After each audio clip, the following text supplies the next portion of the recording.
bersama rohmu. Inilah Injil suci menurut Yohanes. Dimuliakanlah Tuhan.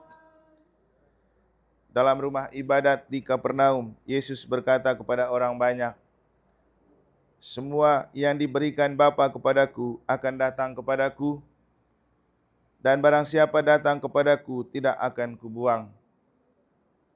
Sebab aku telah turun dari surga, bukan untuk melakukan kehendakku, tetapi untuk melakukan kehendak Dia yang telah mengutus aku.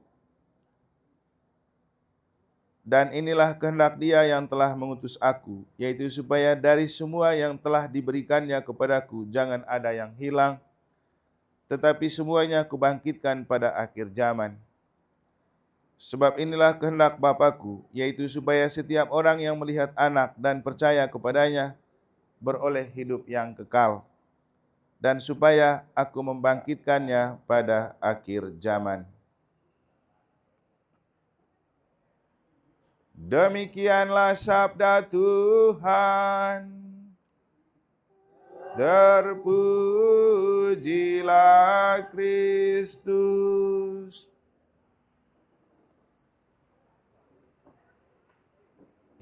Frater, Bapak Ibu Saudara-saudari, keluarga besar yang ditinggalkan oleh Opa Fransiskus yang saya kasihi dalam Tuhan. Kita semua tidak pernah meminta untuk diciptakan di dunia. Tapi kalau sampai kita tercipta dan lahir, mungkin secara manusiawi kita merasa itu adalah hasil dari kerja keras orang tua. Tapi sebenarnya biar orang tua bekerja keras bagaimanapun untuk membuat anak, tergantung pada Tuhan. Kalau Tuhan menghendaki, maka terjadilah anak manusia di dalam rahim setiap ibu. Tapi sebenarnya, kalaupun kita ada di dalam rahim ibu, belum tentu kita hidup kalau tidak ada nafas yang diberikan kepada kita. Dan nafas itulah yang dihembuskan oleh Tuhan melalui ketika pertama kali menciptakan manusia dari debu, Tuhan menghembuskan nafas walaupun debu itu sudah berbentuk seperti manusia. Karena hembusan nafas itulah kita memperoleh hidup, dan kita akan mengakhiri hidup manusiawi kita kalau nafas itu diambil kembali. Maka kematian berarti diambil kembali nafas itu dari dalam diri kita dan orang sudah tidak bernafas lagi. Tapi apakah ketika kita sudah tidak bernafas lagi, dalam arti nafas kita tidak terikat dengan tubuh, hidup itu berakhir? Tidak. Karena kalau menurut bahasa kitab suci, hidup kita ketika kita mati cumanlah diubah, bukan dilenyapkan. Maka setiap orang yang percaya kepada Kristus, walaupun secara badani dan manusiawi, badannya kaku dan lemas karena sudah tidak bernafas, hidup tetap terus berada. Buktinya, bahwa kalaupun ada saudara kita, orang terdekat kita mati, kita tetap bisa bertemu dalam bayangan dan khayalan. Itu kan permainan jiwa. Maka ketika kita mati, yang paling penting adalah mohon keselamatan kekal bagi jiwa. Dan setiap kali kita mendoakan orang mati, pasti kita berdoa, mohon keselamatan dan kebahagiaan kekal bagi jiwa, contohnya Opa Fransiskus Budiarta. Badannya bagaimana? Nah, dalam ajaran Katolik, Yesus itu bangkit secara jiwa dan raga. Makanya kemudian dalam ajaran Gereja Katolik, kenapa kalau manusia mati, dia harus dikuburkan kembali ke tanah dan tanah itu diberkati. Nah, dalam konteks Opa, sebentar kita akan kremasikan dia untuk kembalikan lagi ke debu.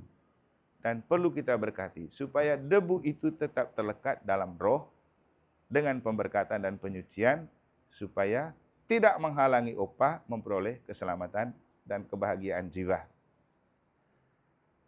Pertanyaannya, siapa yang menjamin jiwa kita bahagia? Nah, inilah yang dijawab oleh Yesus dalam Injil yang telah kita dengar. Yesus sendiri berbicara tentang, aku datang dari surga, aku datang ke dalam dunia, aku datang untuk mempersiapkan kamu di dunia, supaya kalau di dunia ini hidupmu berakhir, kamu akan kembali kepada Bapa. Maka percaya kepada Yesus adalah jaminan kalau mau peroleh hidup bahagia. Kemarin kalau tidak salah waktu kita penutupan peti, saya sedikit menyinggung. Kenapa Yesus? Karena kalau lihat di kitab suci atau di kitab apa saja, tidak ada nabi biar besar bagaimanapun yang berani mengakui kalau dia itu datang dari surga. Boleh dia bilang saya nabi besar, tapi dia tidak pernah berani mengatakan aku datang dari surga, dari Bapa, aku diutus oleh Bapa untuk mempersiapkan kamu supaya kamu akan kukembalikan kepada Bapa. Kalau Yesus jelas, dia berani mengatakan, aku bukan dari dunia, aku datang dari Bapa. Aku datang ke dunia supaya mempersiapkan kamu nanti setelah ziarah di dunia ini berakhir, kamu akan kukembalikan kepada Bapa. Jadi Yesus itu dengan terus terang di rumah ibadat di Kapernaum mengatakan, semua yang diberikan Bapa kepadaku akan datang kepadaku dan barang siapa datang kepadaku tidak akan kubuang. Sebab aku telah turun dari surga bukan untuk melakukan kehendakku tetapi untuk melakukan kehendak Dia yang telah mengutus aku. Dan inilah kehendak Dia yang telah mengutus aku, yaitu supaya dari semua yang telah diberikannya kepadaku, jangan ada yang hilang, tetapi supaya kubangkitkan pada akhir zaman. Itu tanggung jawab Yesus. Hanya Yesus saja Nabi yang berani bicara begitu. Termasuk saya bangga jadi pengikut Yesus, bukan pengikut sih, murid Yesus karena ini jaminan akan hidup abadi. Orang lain tidak berani itu berbicara tentang itu, dan orang nabi lain itu tidak berani berkurban untuk itu. Yesus berani. Demi mempersiapkan kita masuk surga, dia rela menderita, dicaci maki, dicela, dipukul, disuruh memanggul salib, sampai wafat di kayu salib. Supaya mempersiapkan kita masuk surga. Sampai dia mati dan dikuburkan. Supaya kita punya kematian, dikuburkan dalam kematiannya, sehingga dia bangkit bersama kita. Nah, pertanyaan selanjutnya, sudahlah, apakah percaya kepada Yesus itu cukup? Tidak. Tidak cukup percaya. Karena yang penting adalah memelihara kepercayaan itu dalam hidup. Itu paling penting. Kemarin di Mataram, saya bilang bagaimana? Jadi, orang Katolik tidak cukup jadi Katolik followers, pengikut, tapi harus menjadi Katolik following. 1 kali 24 jam kita menjadi orang Katolik. Jangan tunggu Natal, Paskah baru jadi orang Katolik, atau jangan tunggu mati baru jadi orang Katolik. Setiap hari jadilah orang Katolik. Itulah Katolik following. Seperti kita ikut di medsos, kalau followers kan ya ikut-ikut begitu saja tanpa aktif. Tapi kalau following, dia aktif mengambil bagian di dalamnya. Jadi Katolik itu harus aktif. Dan keaktifan apa yang paling penting untuk kita sebagai sebuah investasi surga? Tidak hanya sekedar percaya. Yesus bilang apa? Barang siapa percaya kepadaku, ia tidak akan lapar lagi. Dan barang siapa datang kepadaku, ia tidak akan haus lagi. Maka hal terpenting itu percaya dan datang. Kalau sudah jadi Katolik, jangan lupa datang ke gereja. Untuk apa datang ke gereja? Menikmati tubuh dan darah Kristus dan sabda Allah, yang adalah cara Tuhan merawat iman kita, supaya ketika kita mati, kita layak masuk surga. Maka beberapa minggu lalu saya bilang, misa dalam ajaran Katolik adalah investasi menuju surga. Kalau mau masuk surga, datang misa. Dan Opa Fransiskus ini adalah orang yang mencintai misa. Sepintas saya dengar cerita dari Erwin mereka, dari Pak Cece mereka itu, kalau dia waktu masih sehat, ke gereja dengan jalan kaki. Setelah misa, dia beli 3 lidi sate. Katanya cukup untuk dia makan 1 hari. Tapi dia punya rumah bagus di perumahan mana begitu ya. Tapi begini Bapak Ibu, kita boleh punya perumahan bagus, tapi akhirnya itu semua ditinggalkan di dunia, karena kita kembali ke rumah abadi. Rumah Bapa. Di mana rumah Bapa itu? Di surga. Maka selama hidup, jangan hanya menginvestasi dana abadi, tapi jangan lupa investasi hidup abadi. Karena kita semua kalau mati, dana abadi direbut oleh orang hidup. Tapi hidup abadi itu yang perlu untuk kita jiwanya bahagia. Jadi pada kesempatan ini saya mengajak kita, anak-anak, cucu dan kita semua yang telah melihat kesaksian iman Opa ini, mari belajar dari beliau. Mungkin itulah kenapa dia punya nama sama dengan Paus ya, Fransiskus. Sebelum Paus datang dia sudah pergi duluan. Jadi mencintai Ekaristi sebagai cara kita merawat diri, sebagai sebuah investasi, sehingga kapanpun kita mati tidak usah takut. Yesus akan mengambil kita, Yesus akan membawa kita kembali ke pangkuan Bapa, karena Yesus ini berkata seperti yang telah kita dengar dalam Injil, bukan kampanye. Karena kalau kampanye, tim sukses biasanya melebih-lebihkan calon yang sebenarnya tidak bagus ya. Supaya dipilih, dibagus-bagusin penjelasannya, dibagus-bagusin promosinya. Giliran sudah jadi, tidak bagus juga. Tapi kalau Yesus ini dia tidak begitu. Tidak bicara hoax, tidak bicara palsu, dia bicara benar. Dan hari ini, dia pasti datang untuk menjemput Bapak Fransiskus. Karena dia tahu orang ini percaya kepadanya, orang tua ini selalu datang dalam misa ketika dia masih sehat. Dan inilah juga alasan kenapa kemudian saya berpikir perlu merayakan Ekaristi untuk beliau sebagai sebuah apresiasi dari gereja dan sebagai sebuah pengingat untuk kita. Jangan cukup jadi Katolik, tapi yang penting merabat kekatolikan dengan mencintai Ekaristi. Selamat jalan kembali ke pangkuan Bapa untuk Opa Fransiskus.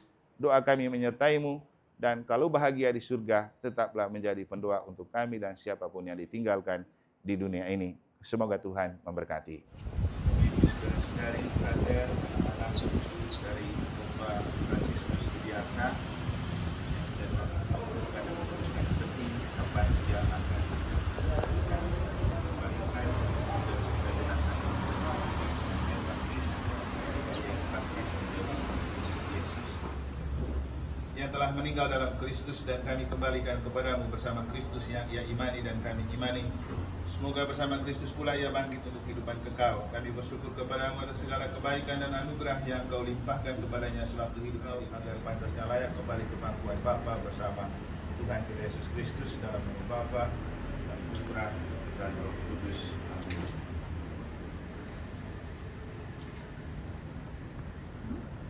Kami juga mohon agar peti yang kami pakai untuk membalingkan hamba-Mu ini Engkau sucikan dan Engkau berkati, agar menjadi rumah yang menandakan rumah abadi. Dia menikmati sukacita kehidupan kekal, dalam nama Bapa dan Putra dan Roh Kudus.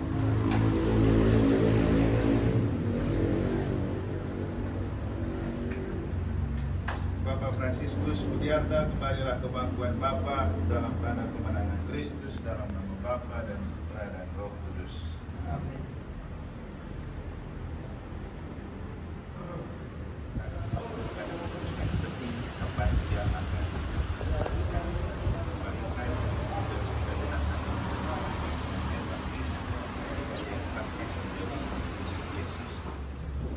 Yang telah meninggal dalam Kristus, dan kami kembalikan kepadamu bersama Kristus yang ia imani dan kami imani. Semoga bersama Kristus pula ia bangkit untuk kehidupan kekal. Kami bersyukur kepadamu atas segala kebaikan dan anugerah yang kau limpahkan kepadanya selama hidupnya. Yang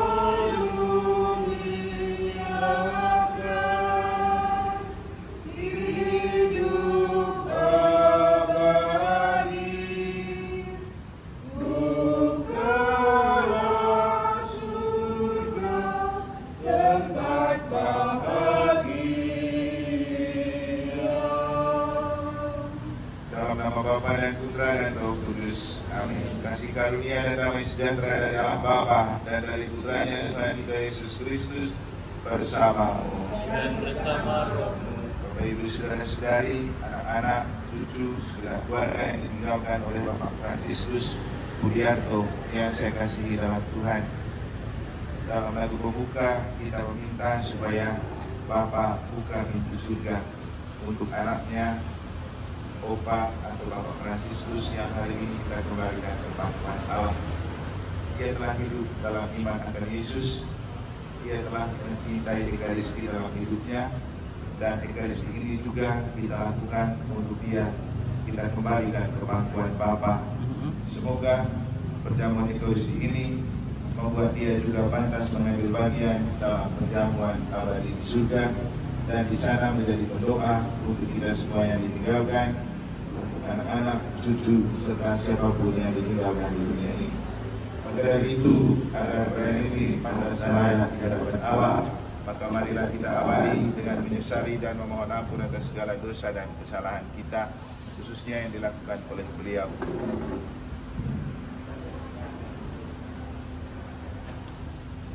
Saya mengaku kepada datang karena satu orang manusia, demikian juga kebangkitan orang mati datang karena satu orang manusia. Dengan Adam, demikian pula semua orang akan dihidupkan kembali dalam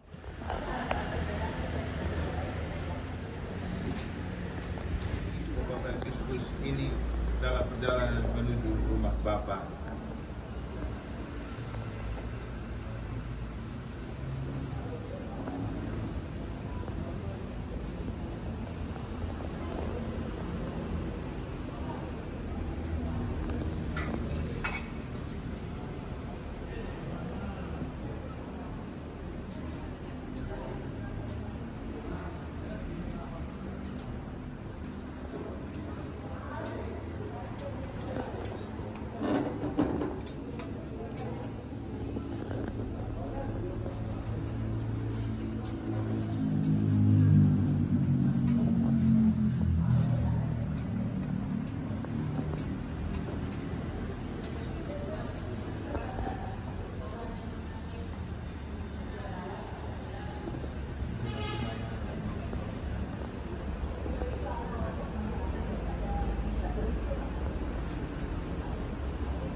Semoga untung hidup ilahi yang telah ditanam dalam diri saudara mekar bagaikan bunga yang semerbak harum wangi.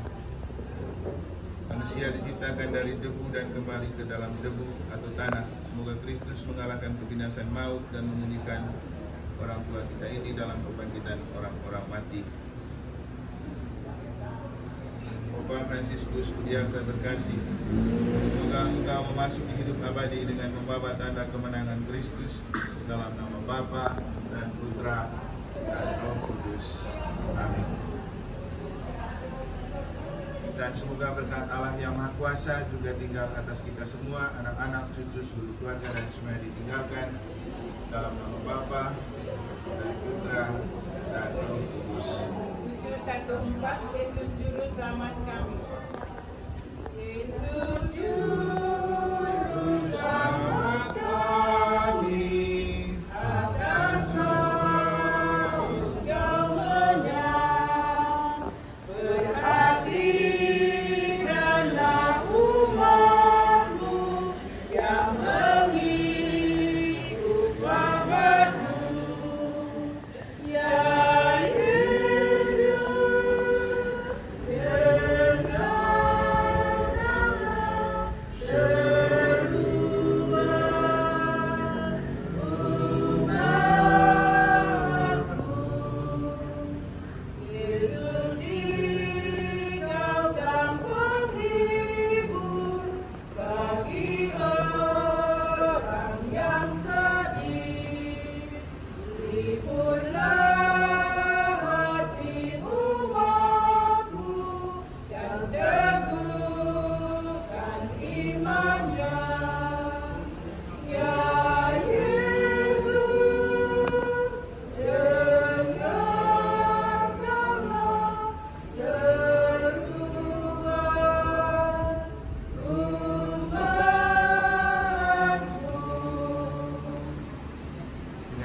upacara Ekaristi dan juga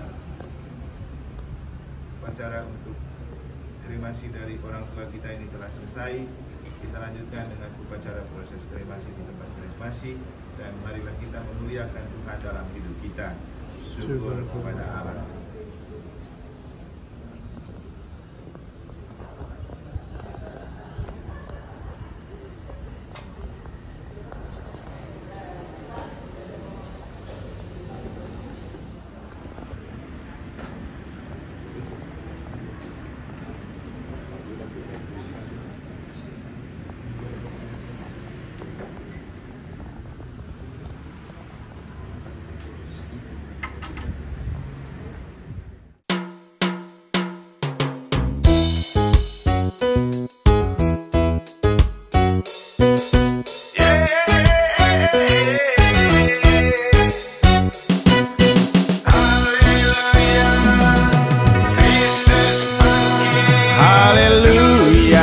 Kristus telah bangkit, dosa dan maut telah dikalahkan.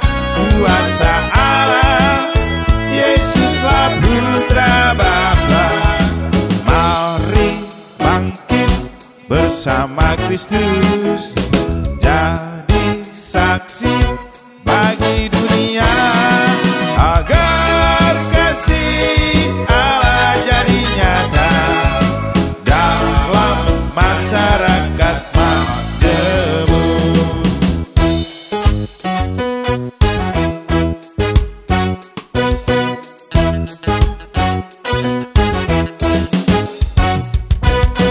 Yesus merajut persaudaraan, malam berjamuan bersama kekasih. Ada kekasih yang tak setia, Yesus ketangkap karena korban money politik. Haleluya, Kristus telah bangkit, dosa dan maut telah dikalahkan.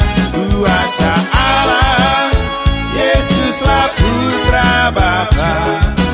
Mari bangkit bersama Kristus, jadi saksi bagi dunia, agar kasih Allah jadi nyata dalam masyarakat majemuk.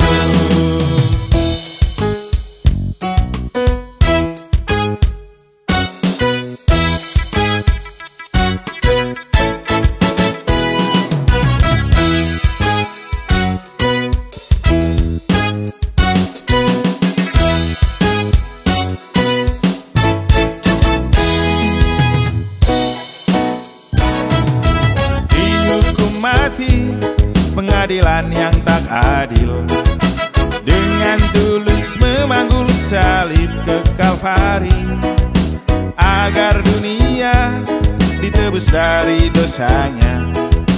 Bukti kasihnya pada rencana Bapa. Haleluya, Kristus telah bangkit, dosa dan maut telah dikalahkan. Kuasa Allah, Yesuslah Putra Bapa. Mari bangkit bersama Kristus, jadi saksi bagi dunia, agar kasih Allah jadi nyata dalam masyarakat majemuk.